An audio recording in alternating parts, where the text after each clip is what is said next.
Good evening, everyone, and welcome to tonight's presentation on Fratelli Tutti, the invitation to new forms of integrity, faith, and connection with Dr. Gillian Ahlgren. My name's Tim Severin, and I'm the Director of Social Mission for Bellarmine Chapel. We're happy to be co-sponsoring this presentation with Xavier University's Institute for Spirituality and Social Justice and Resources for Renewal. If you're watching this live, please know there will be a Q&A at the end of the presentation. You can submit your questions at any time in the chat box to the right on the live stream of YouTube, or you can use the web form that's linked on the same page you used to visit this live stream. Just click the blue button that reads Ask a Question. And many thanks to Robbie Francis, who's running our tech support tonight. Now, to introduce Dr. Gillian Ahlgren. Dr. Ahlgren is a professor of theology, a church historian, and a specialist in the Christian mystical tradition. She received her doctorate in the history of Christianity from the University of Chicago. She's the author of 7 books, including The Tenderness of God, Reclaiming Our Humanity, and The Spiritual Exercises for the 21st Century, a workbook. Dr. Ahlgren has been teaching at Xavier University for the past 30 years. She also does significant pastoral work in the local community and beyond, with a particular interest in the spiritual enrichment of women who have survived domestic violence. Welcome, Dr. Ahlgren. We're very happy to have you with us tonight. Thank you so much, Tim, and the Bellarmine community, and all who are joining us. It's a pleasure to be with you to talk about the most recent papal encyclical, Fratelli Tutti. I called it an invitation to new forms of integrity, faith, and connection. And in some senses, there's not so much that is new about the document. The document, in fact, represents and builds on a tremendous legacy that Pope Francis offers the church and society. And yet there's a freshness to this document because it tries to speak directly into the challenges that we've all experienced in the year 2020. Before we launch into the document itself, I really would like to encourage you, if you don't already have a piece of paper, to jot some ideas and thoughts down as we go. What I'd like to do in this presentation is to give you a large, high up view of the entire document, and so that you have an overview. I'd also like to introduce a few themes that you'll see throughout the document, and then I want to plunge in like a deep dive into the document itself, so that you're not hearing my words or interpretation, but rather are hearing from Pope Francis directly, the words in the document. And I'd like to approach the document almost in the form of a Lectio Divina, that is, in the older tradition of Christianity, to allow words and the spirituality of a document to emerge from the document itself. And as you do a Lectio Divina, the way that that was often done in monastic communities is that monks and nuns would hear a text as they ate. And they would chew on the words of the text as they chewed on their physical substance and sustenance as well. So as we chew on this document together, if you do have a piece of paper where you can almost take phrases from the document itself, we'll be using a PowerPoint, and that will really help you see some of the words. I want to apologize in advance for the wordiness on the PowerPoint. I'm definitely breaking all PowerPoint rules to try to give you a direct access into the heart of the document itself through its words. Few popes in history have written the number of or depth and breadth of encyclicals that Pope Francis has. We certainly could call Pope Francis prolific, relevant, prophetic, and prayerful. In fact, those 4 adjectives, they model what it is to be a Christian in today's world. So let's take a quick look at those adjectives and talk about them for a minute before we look at the document itself, its relevance, its prophetic dimensions, and its prayerful elements. First of all, relevance.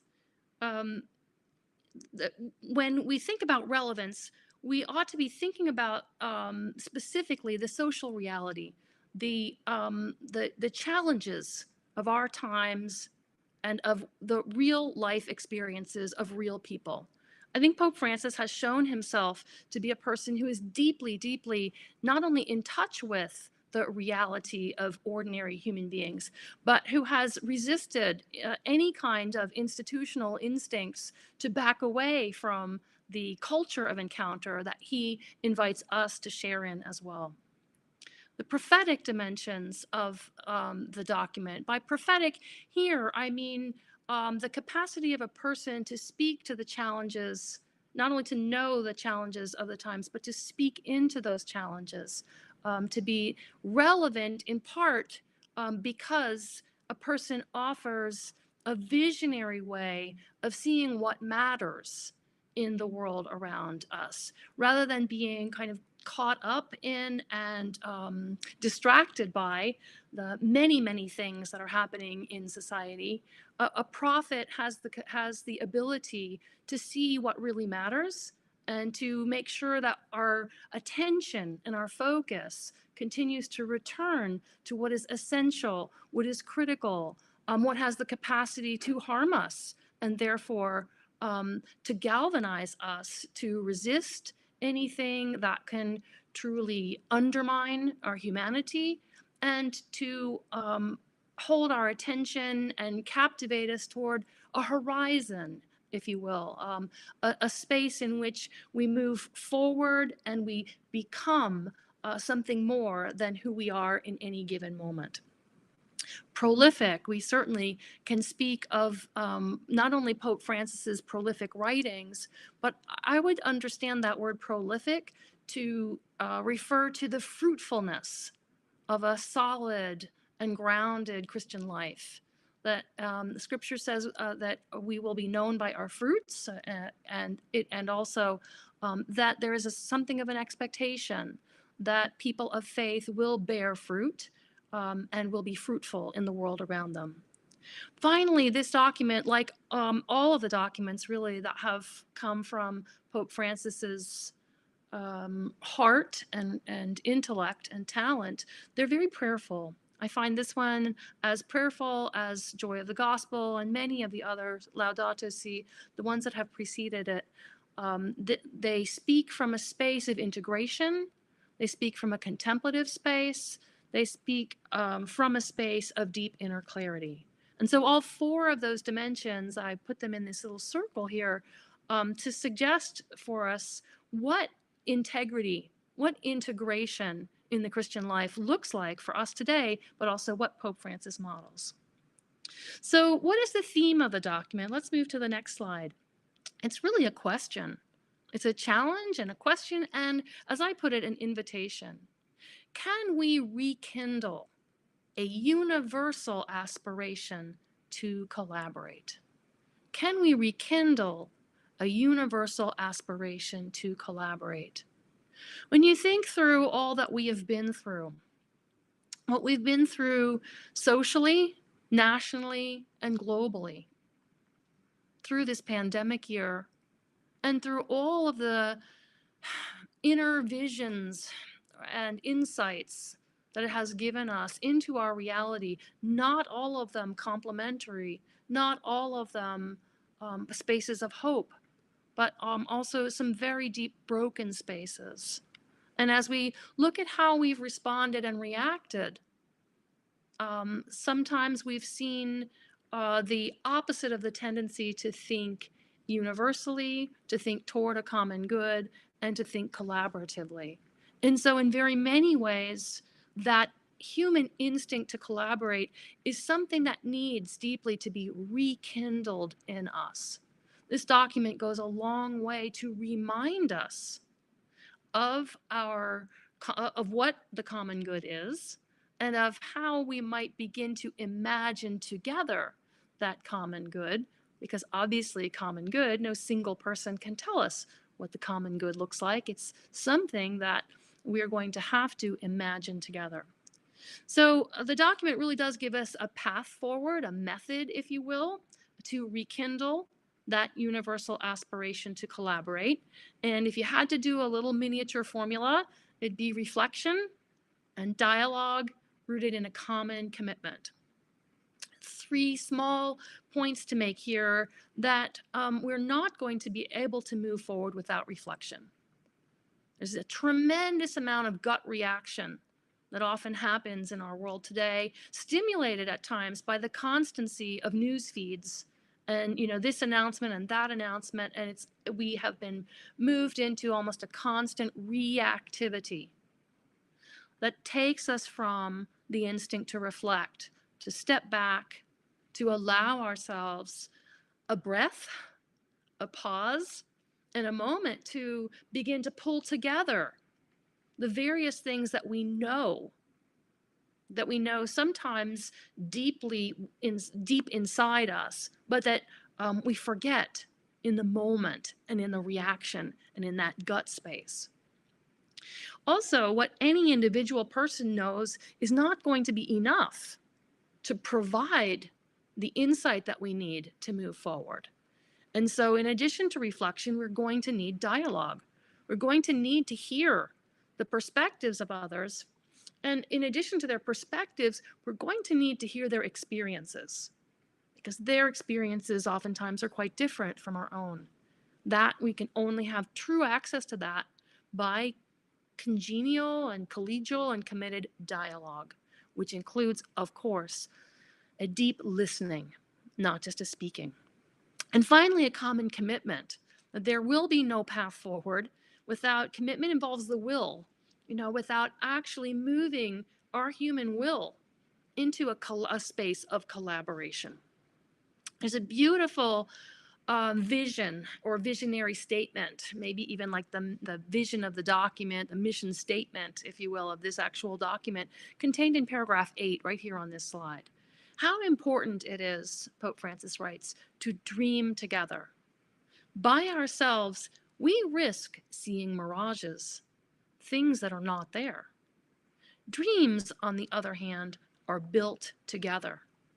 Let us dream then as a single human family, as fellow travelers sharing the same flesh, as children of the same earth, which is our common home.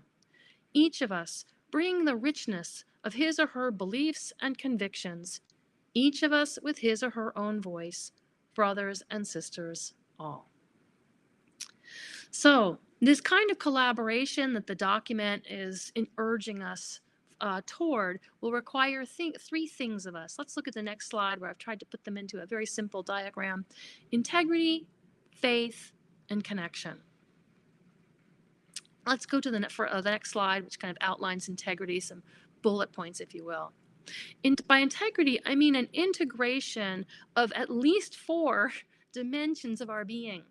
The intellectual being, all that we know, all that we think, all that we perceive. There's so much contained in the intellect.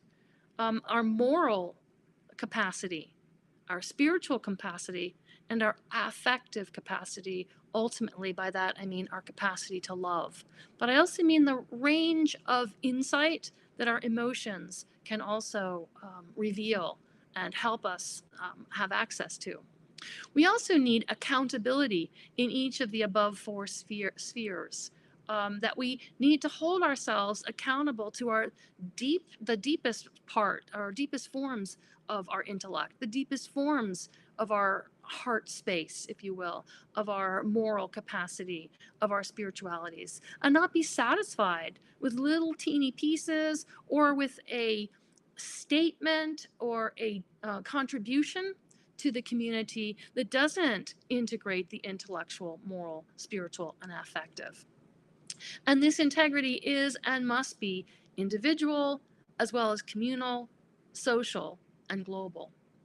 Finally, let's just remember that integrity is always rooted in truth, even when, and maybe especially when, that truth is inconvenient, complex, or even troubling. This past year in particular, and the document we'll look at it, a couple of quotes about this later in the document. This year has really revealed tendencies toward ideology, toward demagoguery, toward all kinds of expressions that are not only not true, but that lack the integrity of those four elements of intellect, of ethics, of spirituality, and of affect, of our capacity to love. And so integrity must always be rooted in truth, as well as those four qualities. Okay, let's look at the other side, or one other point of our triangle: faith. And let's move forward with a definition of faith that is practical and not abstract. A faith that's demonstrated in our daily life, as well as in how we view and interact with the world around us. A faith that is rooted in principles and values. A faith that is continually refined, constantly growing.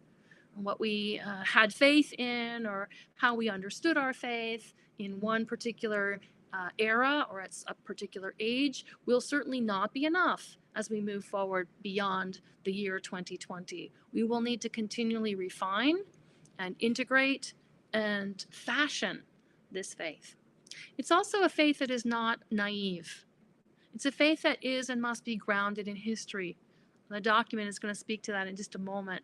But in other words, it's a faith that doesn't accept everything, but that probes gently and clearly each proposition, each statement, each assertion, and is healthily suspicious of ideology, idolatry, and other pitfalls, individual and institutional, that can enter our thinking. So here's a quote from the document, paragraph 14, if we go to the next slide. We need to have this faith amidst let's see, Robbie, we're on there we are, amidst a pernicious practice that sows seeds of doubt. And I think that we have seen this practice of sowing seeds of doubt. And we certainly have, probably all of us, at least heard, if not even been involved in conversations that have a lot of energy around them, a lot of truth claims, and also a lot of questionable propositions. Pope Francis, without referring to anything in specific, does talk about the importance of critical thinking and historical consciousness as we try to grasp and understand what is actually true. He says one effective way to weaken historical consciousness, critical thinking, the struggle for justice, and the processes of integration is to empty great words of their meaning or to manipulate them. Nowadays, what do certain words like democracy, freedom, justice, or unity really mean? They have been bent and shaped to serve as tools for domination, as meaningless tags that can be used to justify any action. So already the document is calling us to reclaim our deepest principles, and also to probe our current understanding of them, and to cleanse, if you will, or purge our understanding of any ideologies or false thinking that may have crept in around the corners. And certainly not to discard those values and ideals in light of whatever confusion or doubts might have been sown about them over the past recent history. Okay, let's go to our next slide. Finally, the last notion about faith, or element of faith, is that it's relational. It always emerges from our evolving relationship with God. You may well be familiar with the description of faith that Paul offered the early Christian community in Ephesians, asking that Christ may dwell in your hearts through faith. And I pray that you, being rooted and established in love, may have power, together with all God's holy people, to grasp how wide and long and high and deep is the love of Christ. So our faith must be constantly rooted and grounded in love. And this is a theme that emerges very, very strongly come chapters 2 and 3 of our document. Let's go ahead and skip the next slide and go right to our third point, connection. That's the third point on the triangle. If faith is inherently relational, stemming from God and explored in the relationships we cultivate with one another, then authentic faith is going to require habits of solidarity.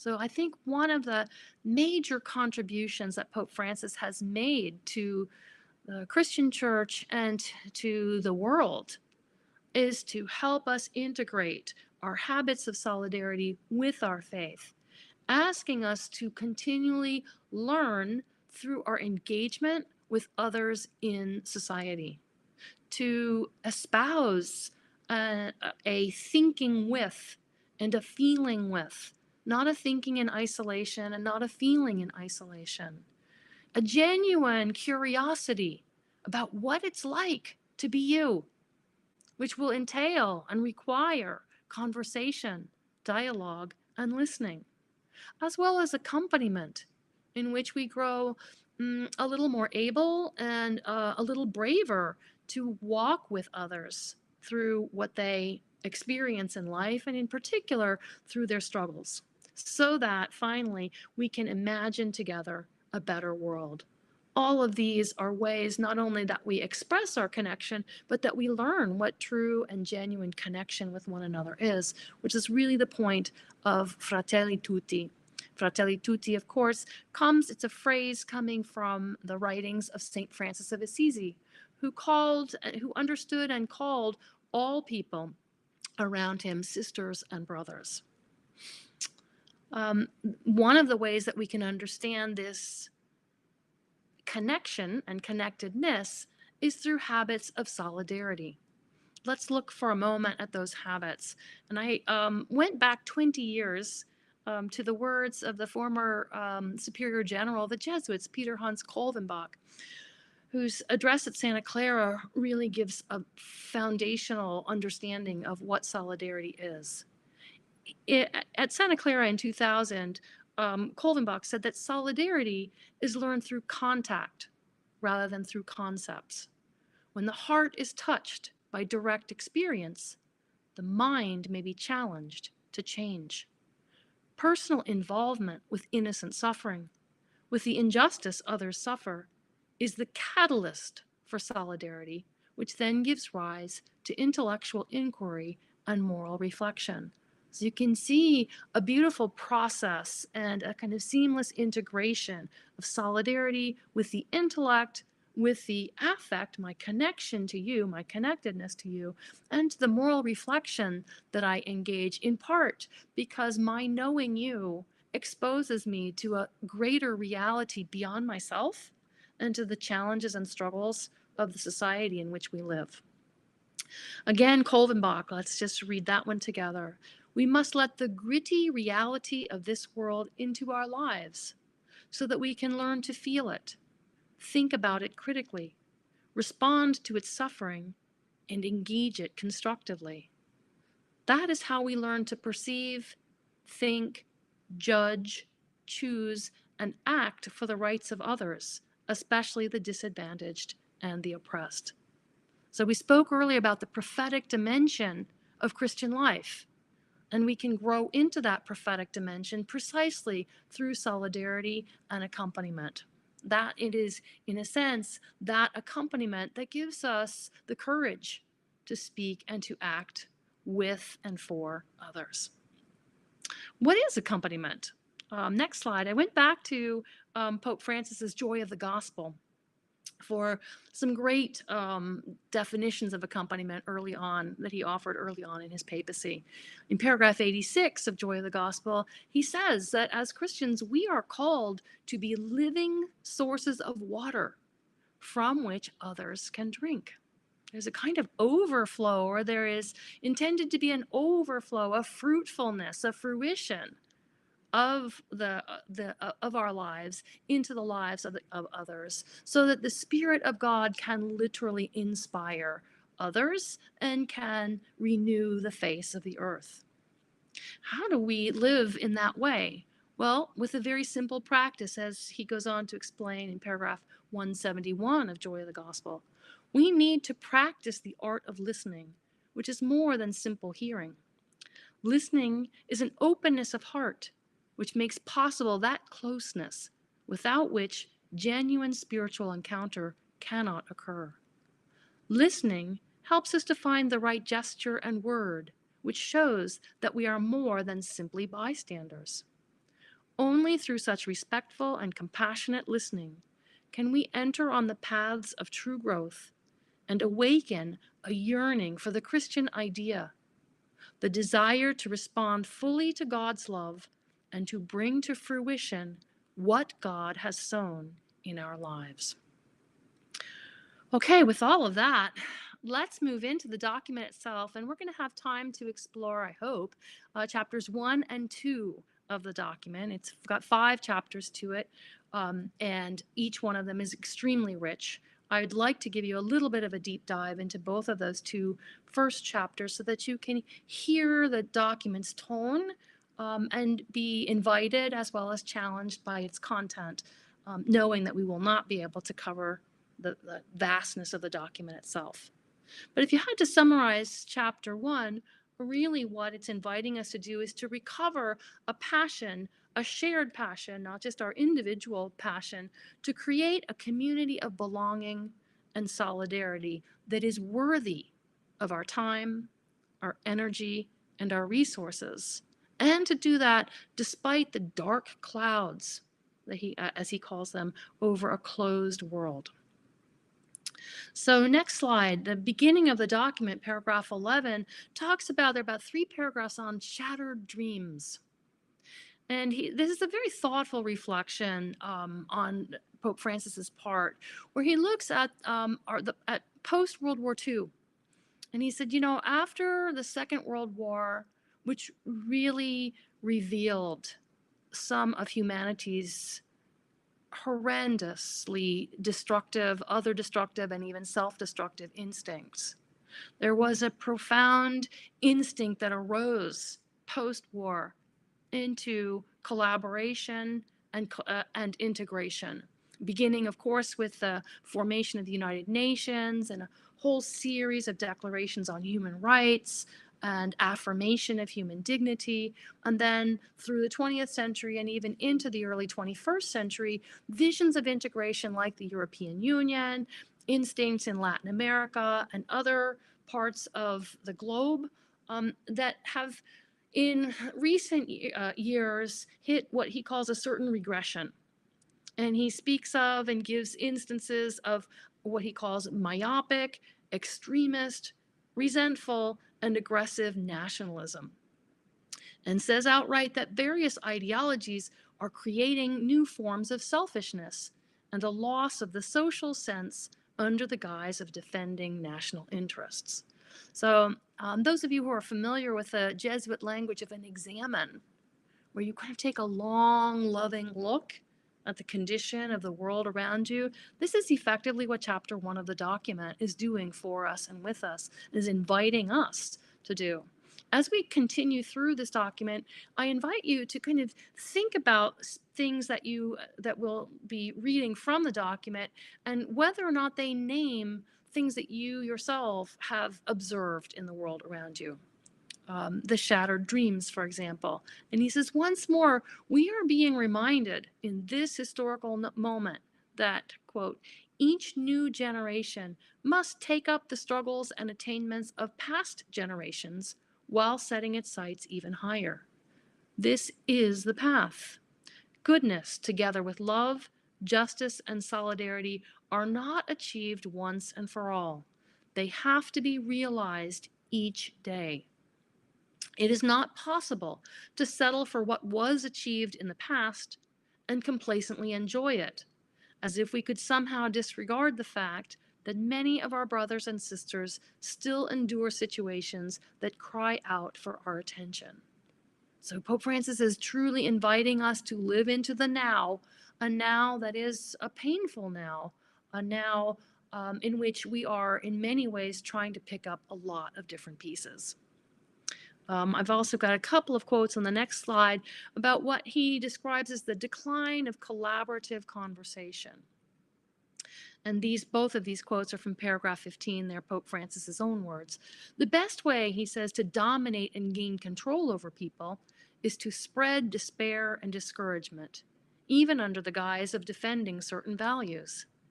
Today, in many countries, hyperbole, extremism, and polarization have become political tools. Think of the ways that in your own experiences, or at least in your observation of our contemporary circumstances, those strategies have really disempowered our capacity to listen and to engage dialogue. I'll go back to his quote. Employing a strategy of ridicule, suspicion, and relentless criticism in a variety of ways, one denies the right of others to exist or to have an opinion. Their share of the truth and their values are rejected, and as a result, the life of society is impoverished and subjected to the hubris of the powerful. And then this quote again from paragraph 15, political life no longer has to do with healthy debates about long-term plans to improve people's lives and to advance the common good, but only with slick marketing techniques primarily aimed at discrediting others. In this craven exchange of charges and countercharges, debate degenerates into a permanent state of disagreement and confrontation, or what we could even call gridlock. Again, these are just, I think, wise and astute insights into the task ahead of reclaiming habits of collaboration rooted in dialogue and encounter. There are a few other really astute observations coming from a little bit farther in the document, paragraphs 43 and 45 in the next slide. Something that Pope Francis refers to as the illusion of communication. Digital relationships, he says, which do not demand the slow and gradual cultivation of friendships, stable interaction, or the process of building a consensus. How many of you have worked on committees? That takes time. That matures over time, have the appearance of sociability.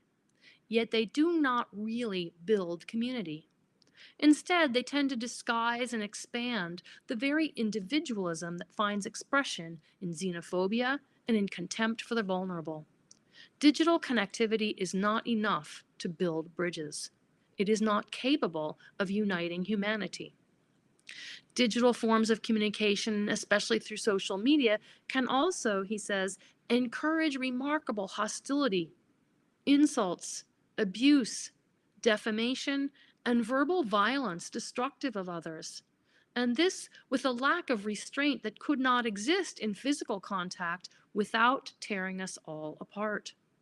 Social aggression has found unparalleled room for expansion through computers and mobile devices.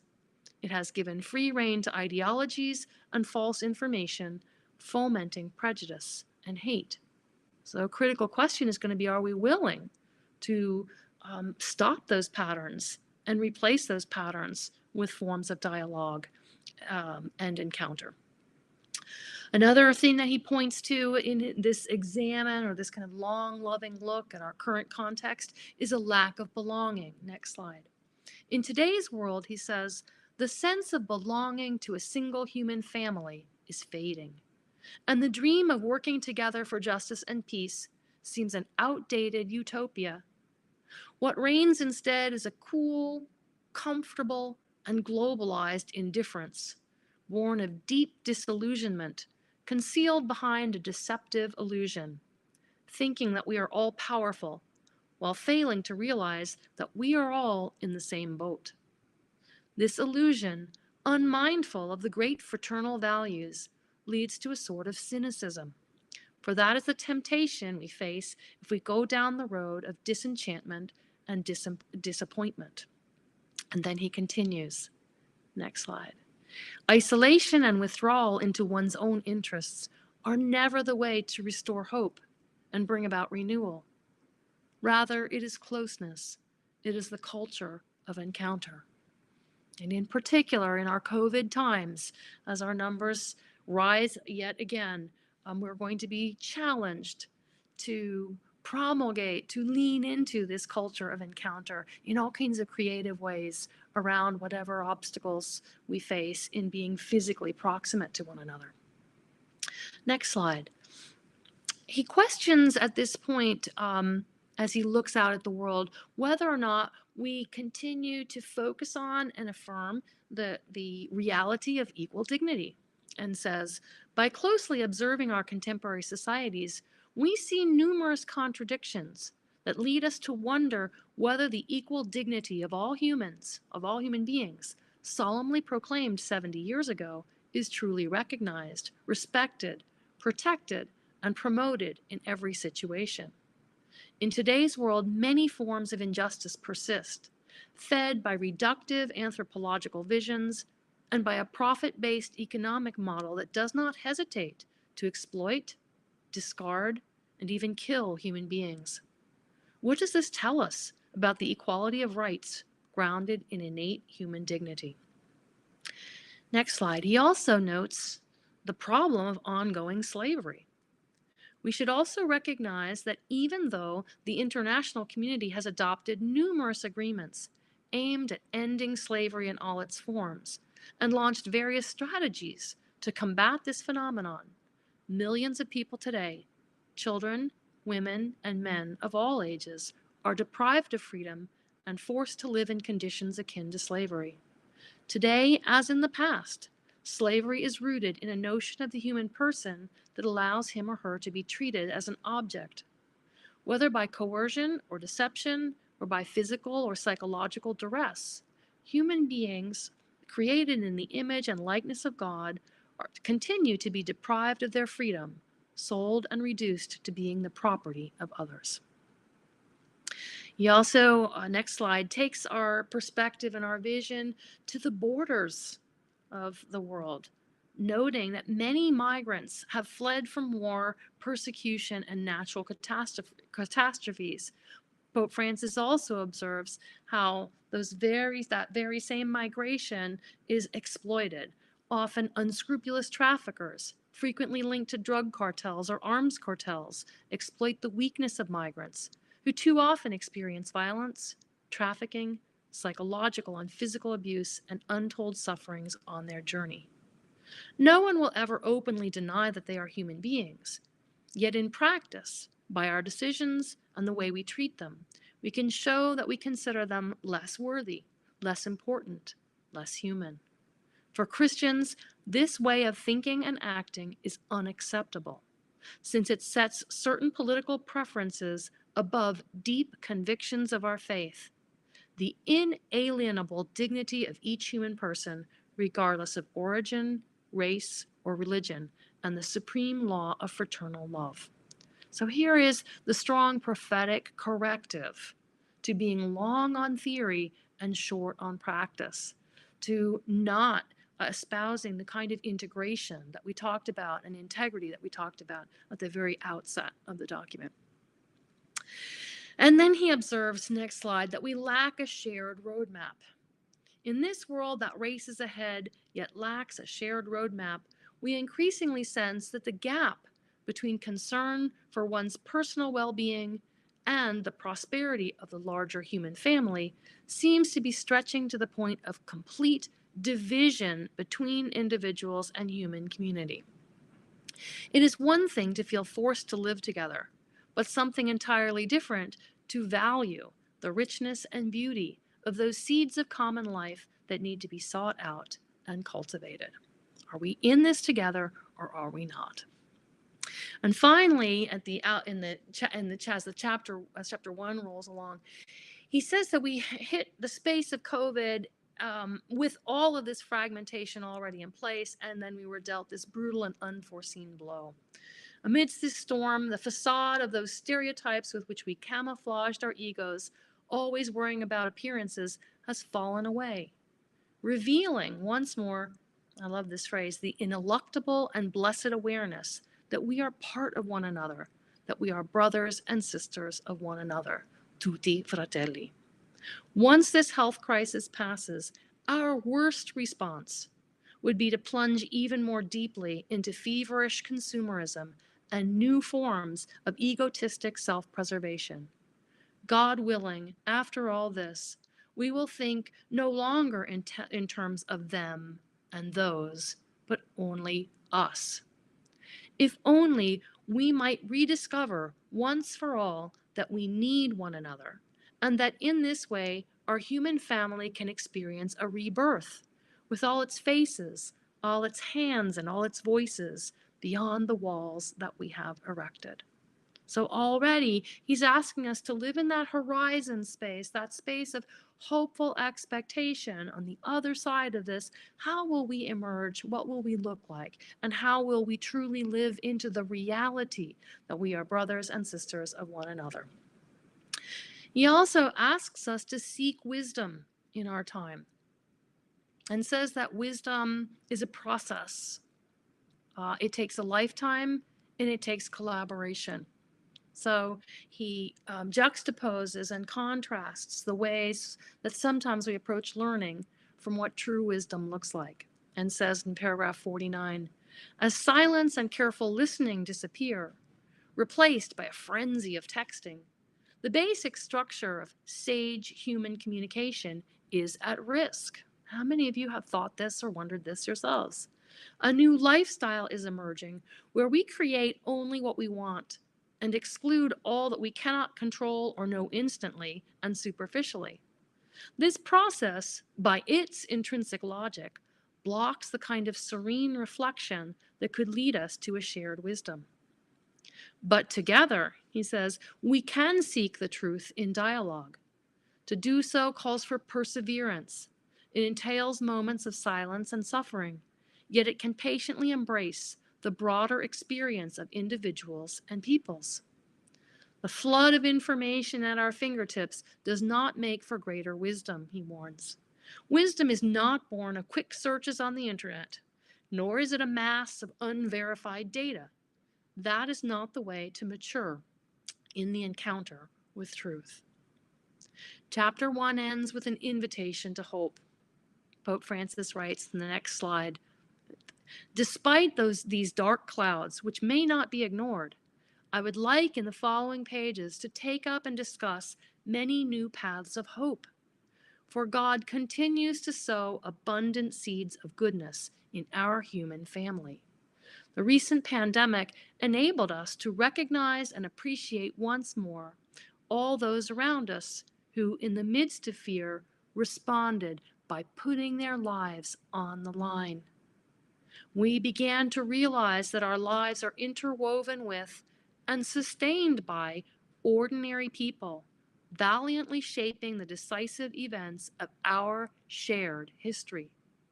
Doctors, nurses, pharmacists, storekeepers and supermarket workers, cleaning personnel, caretakers, transport workers, men and women working to provide essential services and public safety, volunteers, priests and religious, they understand that no one is saved alone.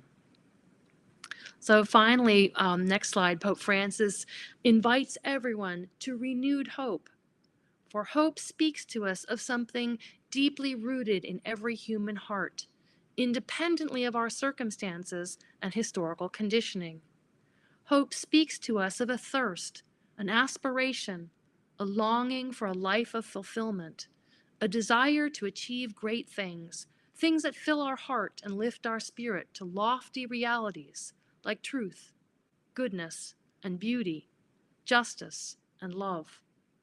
Hope is bold.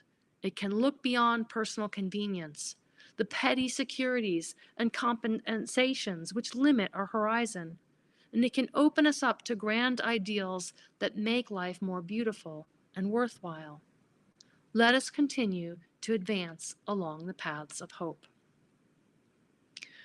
Okay, let's take a quick breath before we take a very brief look at chapter 2.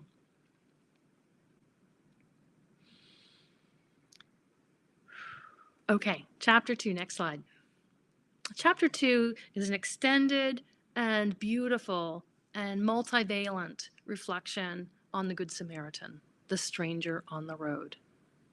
This parable, Pope Francis says, is really a way of asking us to look at the age-old problem.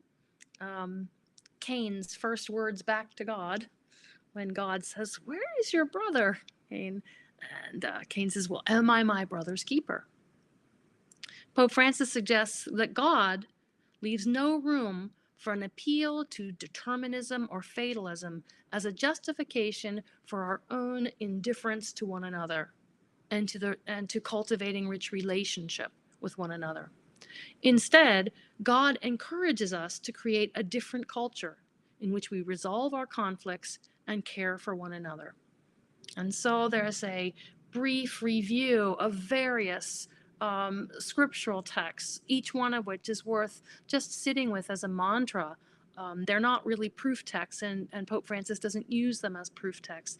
Instead, he uses them as a continual reminder of the relational reality that is part of the fabric of God's creation from beginning to end of human history, and certainly in the present day.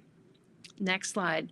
And so out of that, he says that in chapter 2, that love does not care if a brother or sister in need comes from one place or another. Love shatters the chains that keep us isolated and separate, and in their place, love builds bridges. This is the call to be tutti fratelli, neighbor, sister, brother, friend to one another, and that call extends to all. Love, he writes, enables us to create one great family where all of us can feel at home. Love exudes compassion and dignity. So if we go, what we're going to do for the next 3 minutes is immerse ourselves briefly into a story that's very familiar to all of us, but that Pope Francis invites us to enter into much more deeply and fully and richly. So next slide. Abandoned on the Wayside, which is the title of one of the captions of the document. And all of these slides now are direct citations from the document. Jesus tells the story of a man assaulted by thieves and lying injured on the wayside. Several persons passed him by, but failed to stop. These were people holding important social positions, yet lacking in real concern for the common good. They would not waste a couple of minutes caring for the injured man, or even in calling for help. Next slide.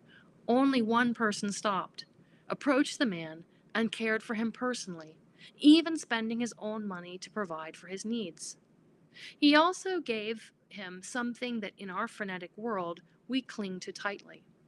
He gave him his time. Certainly he had his own plans for that day, his own needs, commitments, and desires. Yet he was able to put all that aside when confronted with someone in need. Without even knowing the injured man, he saw him as deserving of his time and attention. And then Pope Francis just puts it right out there in the document itself. Which of these characters do you resemble? Moving into the next slide, he says, this is a parable, an important parable for today. He says, let us admit, paragraph 64, that for all the progress we have made, we are still illiterate when it comes to accompanying, caring for, and supporting the most frail and vulnerable members of our developed societies. In fact, we have become accustomed to looking the other way, passing by, ignoring situations until they affect us directly. And then he writes in paragraph 66, let us look to the example of the Good Samaritan. Jesus' parable summons us to, quote, rediscover our vocation as citizens of our respective nations and of the entire world, builders of a new social bond. This summons is ever new, yet it is grounded in a fundamental law of our being. We are called to direct society to the pursuit of the common good, and with this purpose in mind, to persevere in consolidating its political and social order, its fabric of relations, its human goals. The parable eloquently presents the basic decision we need to make in order to rebuild our wounded world today. In the face of so much pain and suffering, our only course, Pope Francis says, paragraph 67, is to imitate the Good Samaritan. Any other decision would make us either one of the robbers or one of those who walked by without showing compassion for the sufferings of the man on the roadside. The parable shows us how a community can be rebuilt by men and women who identify with the vulnerability of others, who reject the creation of a society of exclusion and act instead as neighbors, lifting up and rehabilitating the fallen for the sake of the common good. At the same time, it warns us about the attitude of those who think only of themselves and fail to shoulder the inevitable responsibilities of life as it is. This parable clearly does not indulge in abstract moralizing, Pope Francis says, nor is its message merely social and ethical. It speaks to us of an essential and often forgotten aspect of our common humanity. We were created for a fulfillment that can only be found in love. We cannot be indifferent to suffering. We cannot allow anyone to go through life as an outcast. Instead, we should feel indignant, challenged to emerge from our comfortable isolation and to be changed by our contact with human suffering. That, he says, is the meaning of dignity. He also tells us that the parable of the Good Samaritan is a story constantly retold. Sooner or later, Pope Francis says, we will all encounter a person who is suffering, and we will be that person. Today, there are more and more of them. The decision to include or exclude those lying wounded along the roadside can serve as a criterion for us to judge every economic, political, social, and religious project. Does it serve those who are there at the wayside, those who have been left behind? Each day, he writes, we have to decide whether to be good Samaritans or indifferent bystanders.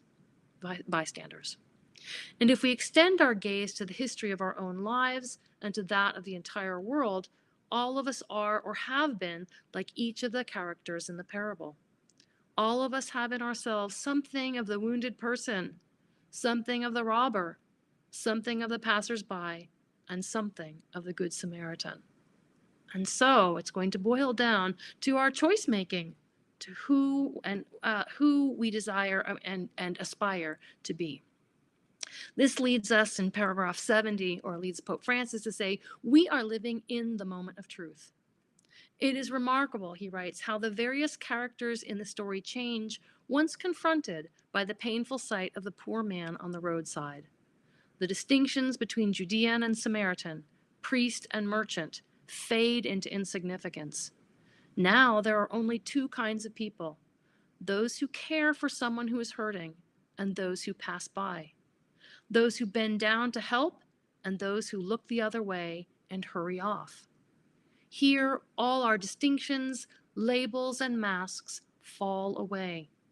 This is the moment of truth. Will we bend down to touch and heal the wounds of others? Will we bend down and help one another get up? This, Pope Francis writes, is today's challenge, and we should not be afraid to face it. In moments of crisis, decisions become urgent.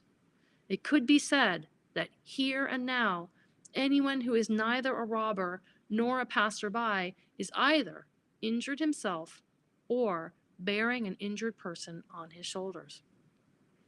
Then he talks a bit about the passersby, their reasons for passing by. And he says he also notices that one detail about the passersby does stand out. They were religious, devoted to the worship of God, a priest and a Levite. This detail, he writes, should not be overlooked.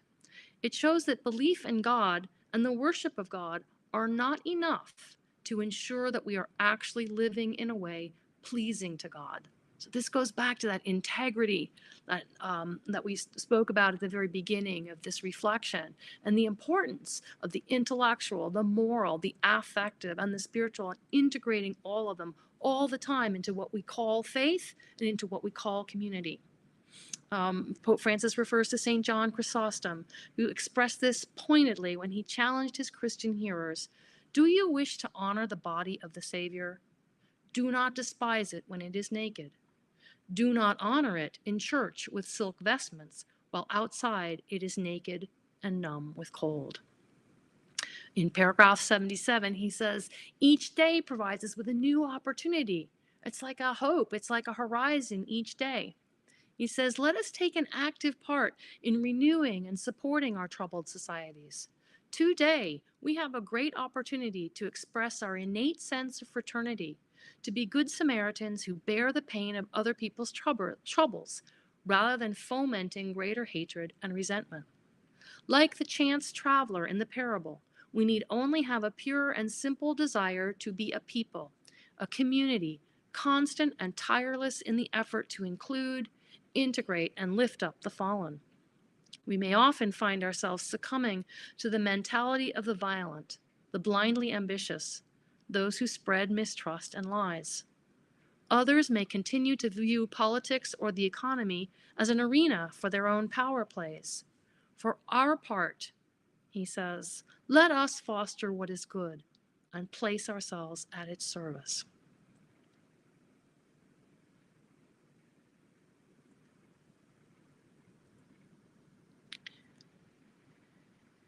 I'm going to skip several slides and go down to the one that says a return to goodness, since we're really at time. And this is the very kind of end of chapter 2 and Pope Francis's assessment of our current space. We have had enough, he said, of immorality and the mockery of ethics, goodness, faith, and honesty. It is time to acknowledge that light-hearted superficiality has done us no good. Once the foundations of social life are corroded, what ensues are battles over conflicting interests. Let us return, he calls us, to promoting the good for ourselves and for the whole human family, and thus advance together towards an authentic and integral growth.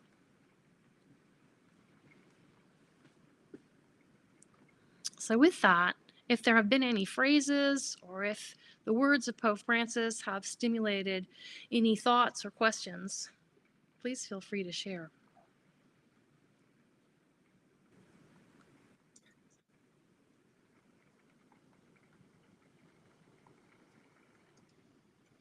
Gillian, I want to thank you so much for this beautiful reflection on Pope Francis's words. I felt like any one of these slides could be a night's worth of prayer for me. So thank you for sharing these words with us.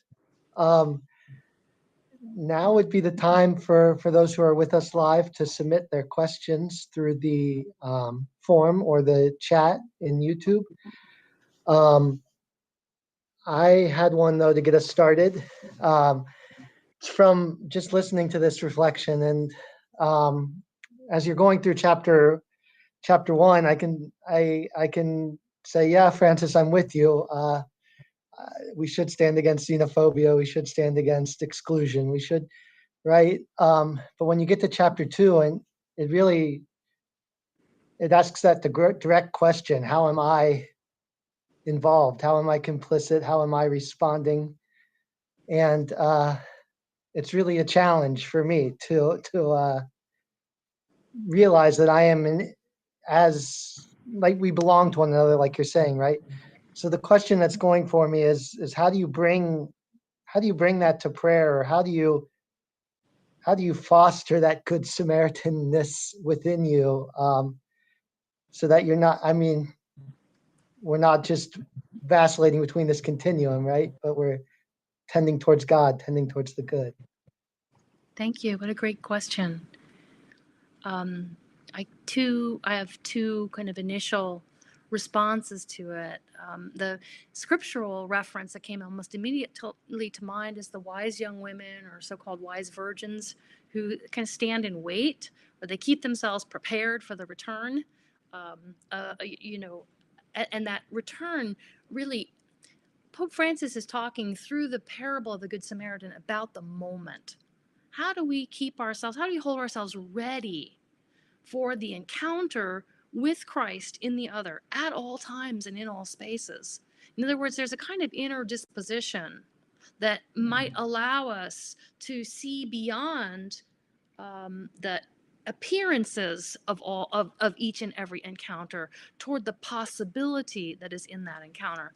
And sometimes that reframing and that inner readiness or that inner disposition can not only allow us to see things differently, but to draw from a deeper wellspring of readiness and of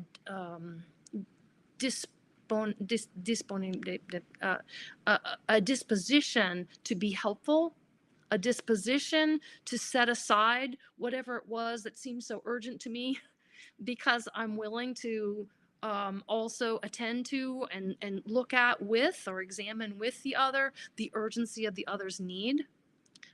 What I appreciate so much about the reflection in chapter 2 is that it shows us that every moment has the potential of being a quote unquote revelatory moment. That is, a moment that reveals something of God and something of the mystery of being human to us. That doesn't mean that we're necessarily going to choose into that dimension of the moment. I hope that we will. I think that's Pope Francis's prayer. We could just as easily walk on past the possibility and the potentiality of that moment. And that's precisely what the first two passerbys do, or passersby do. And that, so the second thing that really emerges for me is the importance of and and the element of choice that our agency that we do have in every moment. We do have, we can't, there's just so much that we can't do in today's world. It's very easy to fall back into a space of either despair or short of despair, just a kind of, oh, what does it matter? And what Pope Francis is encouraging us to do is to understand that there is the potential for some connection in every moment and in every space of encounter. Let's also say that a continual inner dialogue with God, a colloquy, if you will, in Ignatian terms. That is just an ongoing inner conversation with God, a kind of familiarity in our relationship with God allows us to turn in a heartbeat, in an instant, for the counsel or wisdom or instinct, divine instinct that we might need in order to know how to be of assistance and help and solidarity with another, or to have and find the courage to do so if that means stepping out a little bit from our comfort zone. So those are some ways that I might respond. Thank you. I also say that sharing our stories, and knowing that we're in a community and turning to one another also for help in that accompaniment and support can be so helpful. Sorry. Well, thank you. That gives me a lot to reflect on as well. So I thank you. The next question is coming from a member of our audience, and it's around this moment of polarization in our country. How they're asking how essentially this us and them thinking has become pretty entrenched in our political system, and what does Fratelli Tutti and Pope Francis have to say to that, and how can it help us move through that? It actually, what I found really kind of deeply interesting, especially in light of our nation's current election and post-election and all that has happened in November. I think this document speaks very deeply and in many relevant ways toward both polarization and in the same way, really, that we were just talking about the Good Samaritan, the parable of the Good Samaritan, that we have choice points and that we do have some agency. We do have the capacity to choose toward deepening the polarization or toward habits and practices that could facilitate deeper dialogue, more authentic encounter, and the beginnings of deepening collaboration. So we are definitely at a choice point, a moment of choice. And the context for that moment of choice is COVID.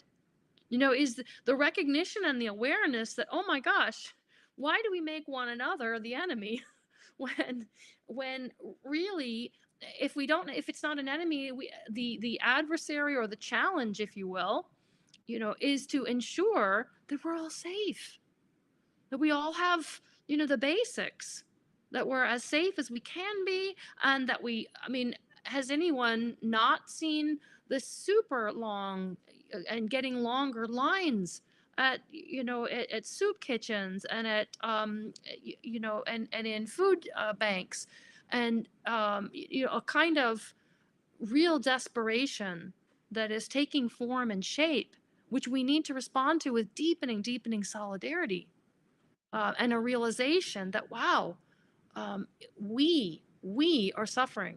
When one of my sisters and brothers is suffering, when one of my neighbors is suffering, when people in my community are suffering, when people in my immediate family are suffering, when I'm suffering, we are suffering.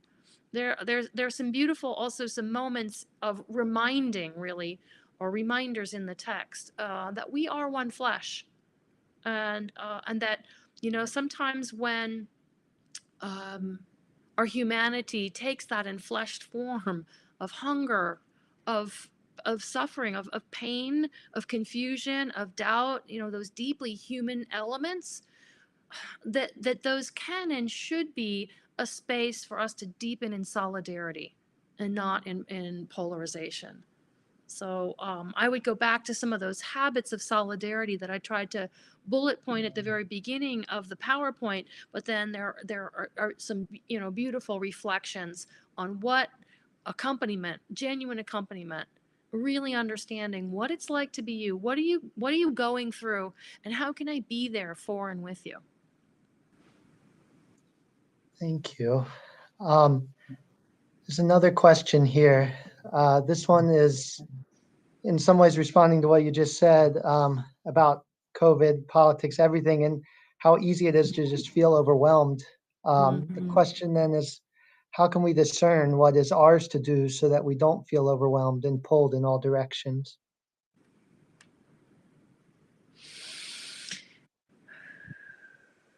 That's a wonderful question, and it's a complex question. Discernment, it feels to me, is more important than ever. And, not trying to take on everything, trying to understand also where our gifts are and how to make best use of those gifts toward what we perceive or we can kind of match with the intensity of need in the community or in society around us, and to acknowledge the giftedness of others to address other needs, and maybe even to encourage others to offer those gifts into the world. This really is the time and place, not just for individual discernment, but for communal and relational discernment. We're in this together, so how do we do this together? And how can I do what is in me to do, and how can you do what is in you to do, and how can we support one another in doing what is ours individually and collectively to do?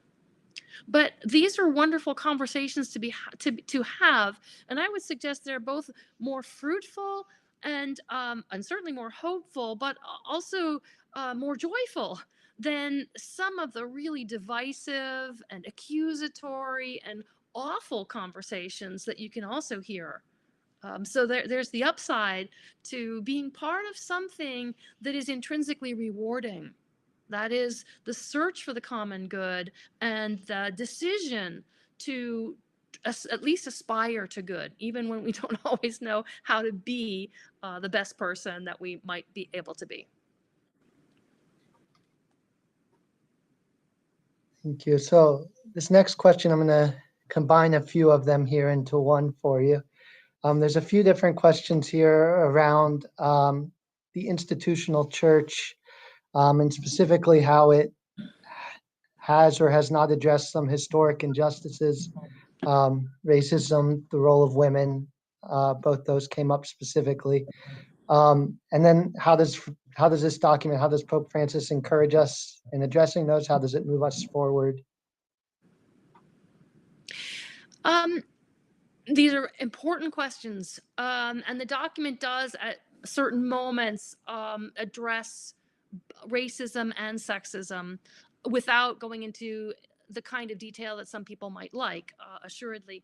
But it does not let anyone or any community or any institution off the hook, quote unquote, of this collective both discernment and movement toward creating a place, a home, a community, a human community that is not only inclusive and has space and is welcoming and is a space of belonging for all, but also grows and encourages the giftedness of all of its members. And so it would certainly be consistent with this document that there would be continual newness of life in society as well as in institutional systems that would be reflective of the deepest value of human dignity. Thank you. I think we've got two more questions here. One coming from Bellarmine Chapel as a co-host, right? What can faith communities like Bellarmine do to not only teach this message, but to help it reside in our hearts, right?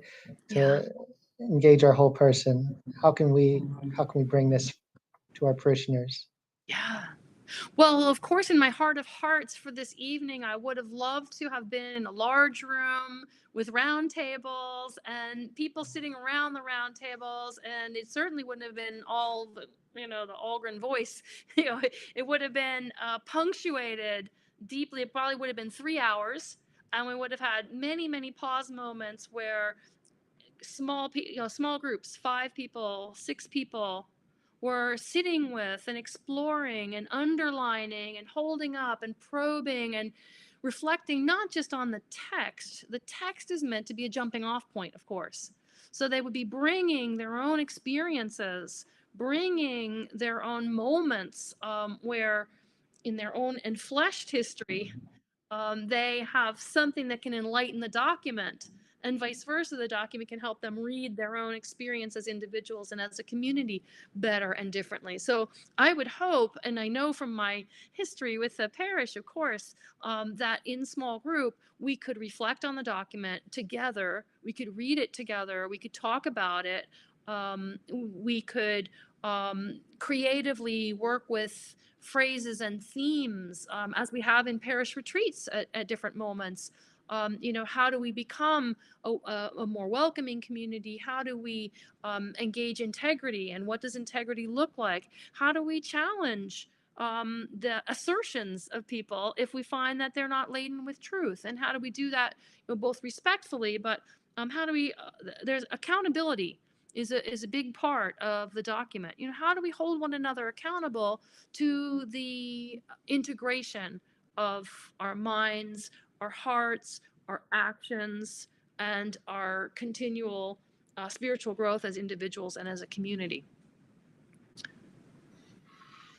Thank you. So the last question here, it's going back to something you quoted early in the presentation, that is these new paths of hope that Pope Francis outlines. So the question is, where do you see hope that we're moving towards this vision, towards greater universal solidarity, towards greater dialogue, towards greater encounter with the marginalized? Where do you find hope? I find hope in many places, some of which might sound surprising, but I do find hope in the rejection of untruths. I find hope in the rejection. I find hope when people shake their head or, are still reflect and indicate their unwillingness to swallow something that is either overtly or even subtly ideological, oppressive, or unwise or untrue. I find that hopeful. I find hope I also very much find hope in people's tenacity and desire for truth and desire to seek or look for paths forward that are not short-sighted, reductionist, or kind of patently unjust.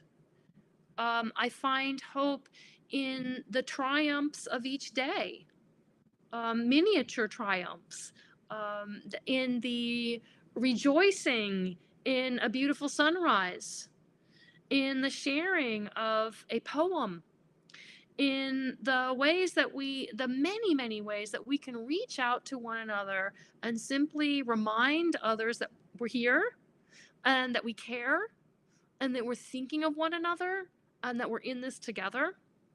And I certainly find profound hope. I would be totally remiss in not thanking from the heart and from the core of my being all of those who are on the front lines, all of our healthcare workers, our teachers, our educators, so many, many people who, who had a heart to serve, but whose heart to serve has been stretched pretty thin because they have been placed into trenches that are deeper than they ever might have thought they were entering into when they went into the fields of medicine and social work and education and even delivery for that matter. I mean, how many people have literally had a Good Samaritan encounter, or at least the possibility for a Good Samaritan encounter that came up just by the wayside, just because you were in that place at that time. And there are so many of those people who have the one-off, but there are also a lot of people who have been hard-pressed into longer term and extensive service. And I find so much hope in their fidelity, in their faithfulness to the work. And I also find, interestingly, I find hope in their calls for help. I find hope in their honesty. I find hope in their lament. I think every time that we are honest about our real experience as human beings and we share that with one another in order to create together a better world, that's hopeful. Gillian, thank you. Thank you for spending this time with us, for helping us explore what deeper relationship with one another looks like, what hope looks like in our world. It's been great to be connected.